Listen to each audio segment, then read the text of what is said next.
The system is failing. We're going to have more homelessness, more unemployment, and the government has to print more money. It's a command and control economy where the government tells you everything. I just don't trust our government. And they're going to have to start printing pretty quickly. And the more they print, the less value, purchasing power the dollar has, or the loonie, or the yen, or the peso. People are talking about inflation. I think we're in depression right now, and we're going to be the biggest depression in world history. In the 1970s, that's when the world was changing. The biggest bust in the history of the world is coming up. It's pensions. They trusted the government. They trusted their pension would be there, and it's going to go bust. And that's us. We'd get crushed.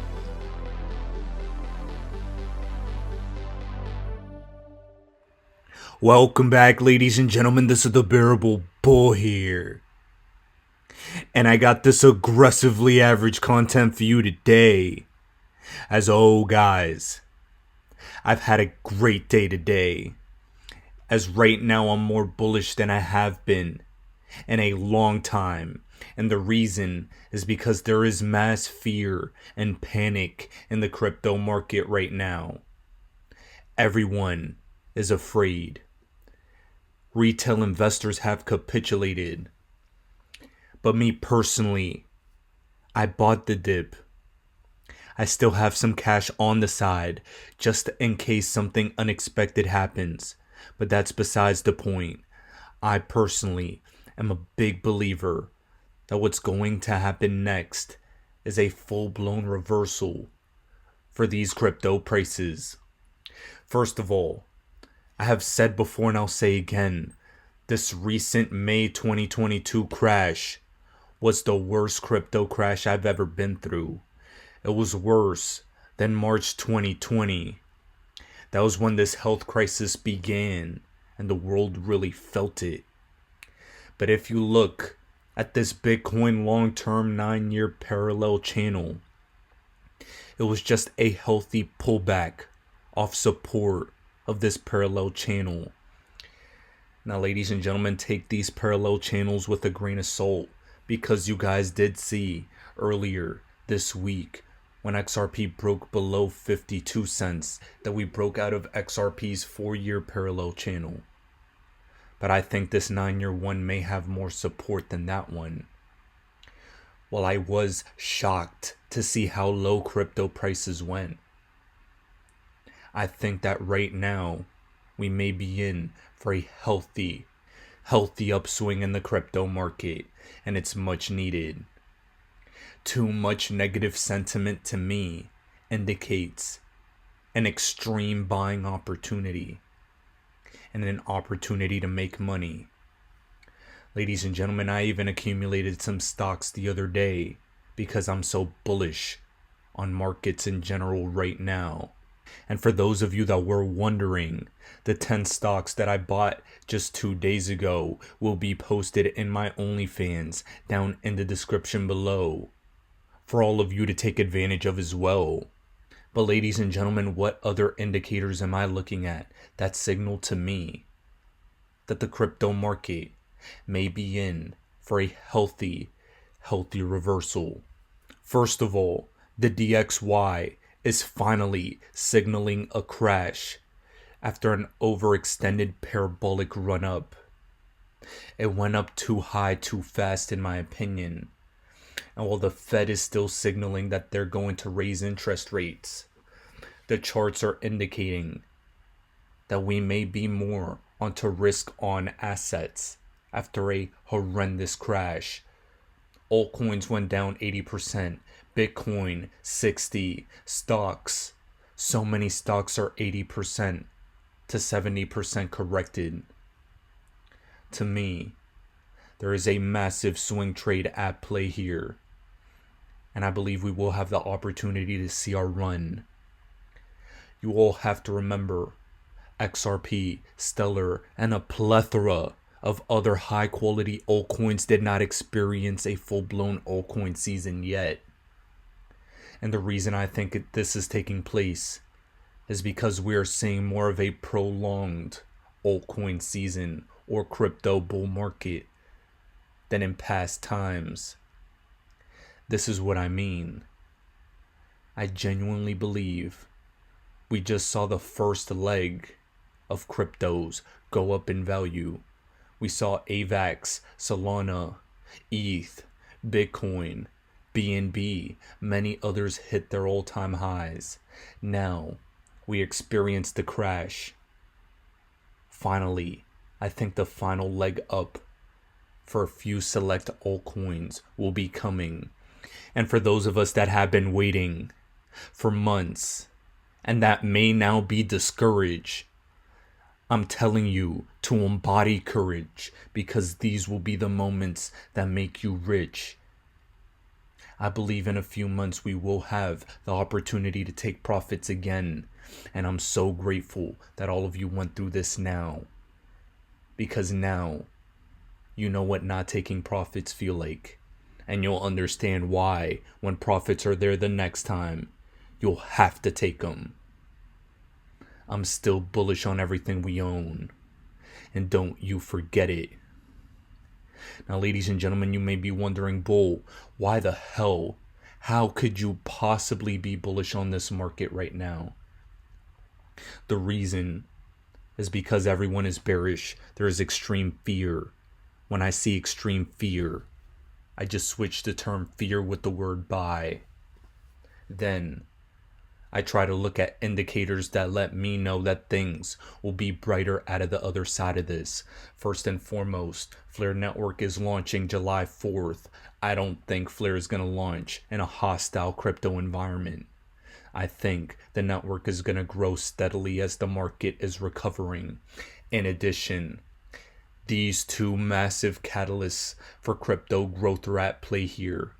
I do not believe that this specific moment in time is going to be a Bitcoin-led bull run. I personally believe that we have two external events at play that will cause a new leader in the crypto market. First and foremost, we have this Ripple SEC case. This Ripple SEC case, in my opinion, will bring on full-blown clarity for XRP and will make XRP king of the crypto space when it's finally time. However, and we cannot forget it, Ethereum 2.0 and the merge to proof of stake is happening. And apparently, according to Vitalik, it's happening this summer. Delays are always possible, but please listen to him give his timeline on when ETH 2.0 will be ready. We have been working on switching to proof of stake for, almost since the Ethereum project began, and we've been working on proof of stake for about 7 years now. But finally, all of that work is coming together. If everything goes well, with then the likely plan is for the merge to happen in the summer. So I know Justin a few days ago suggested that August is a possible date for the merge to happen. If there are no problems, then the merge will happen in August. But of course, there's always a risk of problems. There's also a risk of delays. And so September is possible, and October is maybe possible as well. But the merge is at this point looking like it's very close to happening. So Ethereum will finally become a proof of stake network. Now, ladies and gentlemen, while you keep all of that in your minds, you need to understand that the World Economic Forum at Davos is happening as we speak. And Brad Garlinghouse is a board member at the World Economic Forum. There are genuinely people that try and call Ripple and XRP a scam. And yet at the highest level of the global elites, the people that are trying to govern the future that we're going to get into, Brad Garlinghouse is on their board. Here, we need to understand that he's being interviewed in front of numerous people on CNBC at the World Economic Forum. And listen to him pitch XRP, this current Ripple SEC case, and give his 2 cents as to what the future of the crypto market is going to hold. Remember, ETH 2.0 and this Ripple SEC case being resolved are two major catalysts in the crypto space we've never had before. And I believe they'll continue the crypto bull run, especially as solutions to massive global problems. Well, I have a couple of reactions. One is, in some ways, she's in good company. There's others like Warren Buffett and Charlie Munger who've made derogatory comments. But not that long ago, Jamie Dimon, someone who said they thought Bitcoin was, I think, a fraud, and has subsequently come around and realized that, in my judgment, this is an industry that is not going away. It's valued today at about $1.2, $1.3 trillion. But I do think, and I've spoken to Christine Lagarde personally, and I think we need to stop measuring it just by what's going on with the overall value and how are these assets being used to solve real world problems. And I think time and time again, we're seeing more and more real use cases solving real scaled problems where blockchain technologies can reduce friction measured by cost and speed in a way that I think improves the overall economy. Does the fact that these 19,000 cryptocurrencies have been largely used as speculative assets do damage to the underlying case that you're arguing for? I think absolutely yes. And it's frustrating. You know, I said when there were about 2,000, so as you said correctly, there's about 19,000 today. When there were about 2,000, I got some heat from the crypto market by saying that something like 99% of them I thought would go to zero. And that wasn't a popular statement, suggesting that only 20 would be around. Well, now you have 19,000. You know, my prediction, at least for now, has been moved the wrong direction. But, you know, there are some tokens out there that I think are focused on solving a problem. And those are ones that I can see being used in the future. And we could give a number of different examples. Some of them are present here in Davos.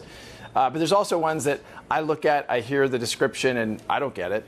And I think there is risk, as Christine Lagarde commented. They are speculative, they are risky, but that doesn't mean there isn't real opportunity. Brad, I find this conversation refreshing. We've spoken to so many crypto experts out there who know nothing about this and who just want the gamification of it. They just want to encourage people into various Ponzi schemes.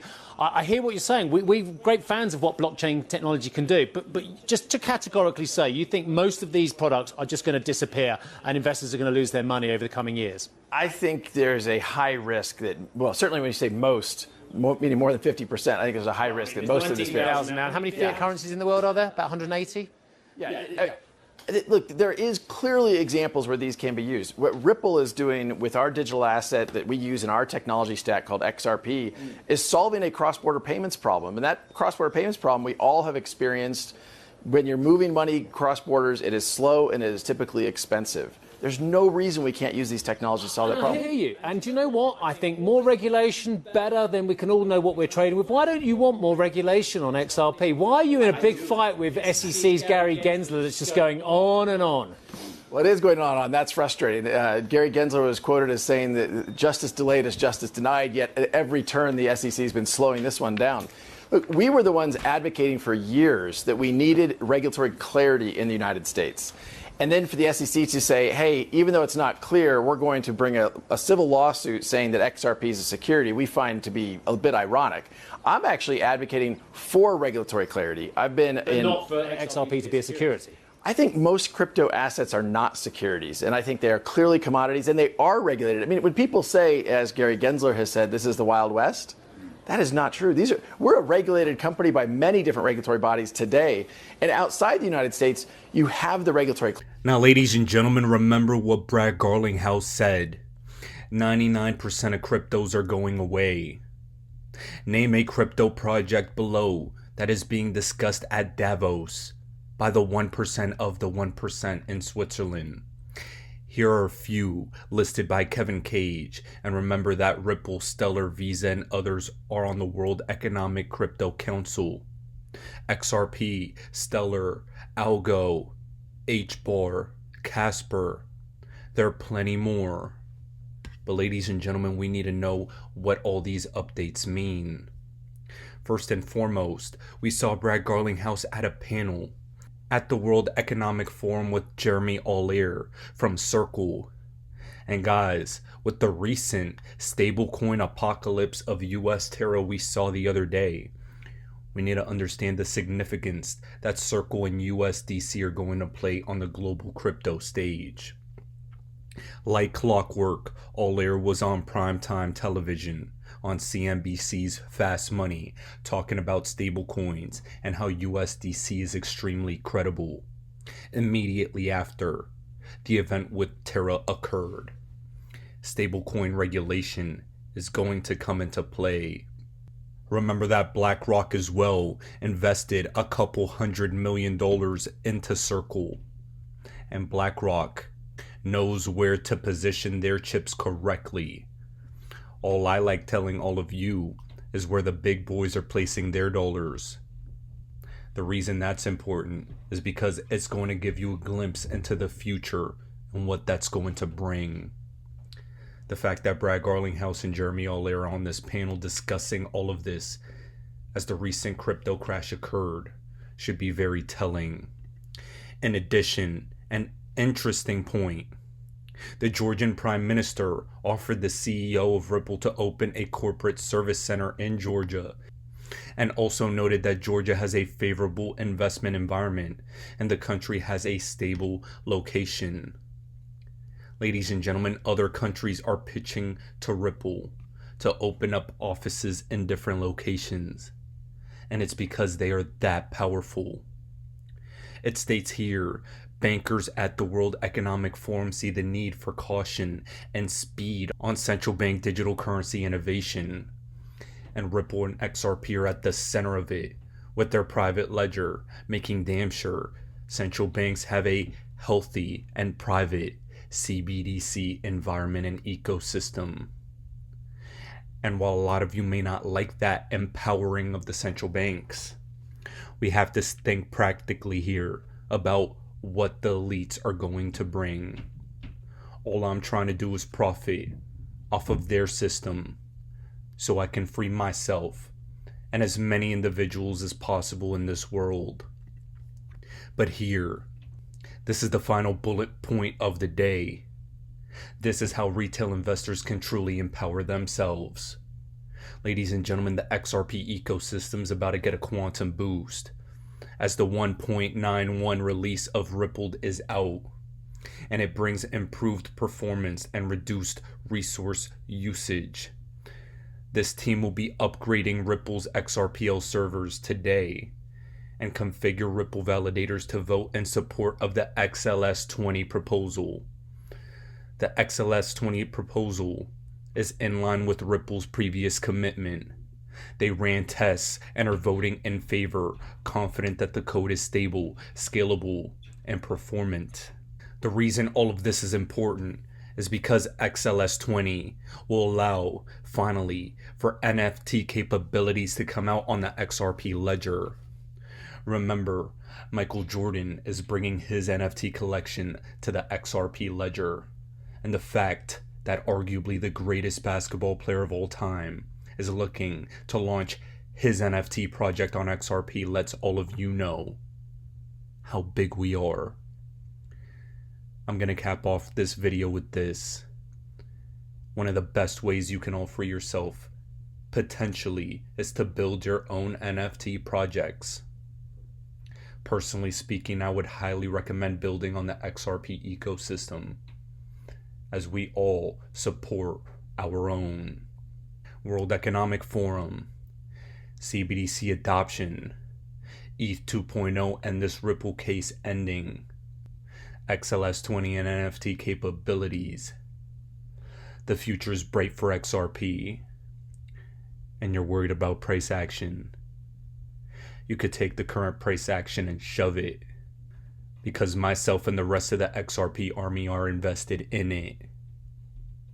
We've been the most patient community on the planet, and that's why we're going to get the most rewards when it's finally said and done. Ladies and gentlemen, this is the Bearable Bull here. Thanks for tuning in. As always, I appreciate every single one of you. Now I'll be back tomorrow with another video. Another point you've made, and this is, I think, particularly relevant 10 years into a bull market, is that I think you said more money has been lost anticipating a downturn than actually in the downturn. Can you explain? Well, obviously, the market's gone up tenfold since I stopped running Magellan. So you make more money on the upside. The market's going to be a lot higher 10 years from now, 20 years from now, 30 years from now. Trying to predict the market is really a waste. I don't know what it's going to do. It can go down. When I ran Magellan, 13 years, it declined 10% or more 9 times the market. Wow. I had a perfect record. I went down more than 10% every time. Wherever the market went down, I went down more. But over the long term, the upside is more than the downside. So you got to say to yourself, do I need the money in the next month? Do I need the money in the next year? Do I have kids going to college? Do I have a wedding coming up? Then you're a bad investor. If you can keep putting money in, you have 5, 10, 15, 20, 25 year, you should do well.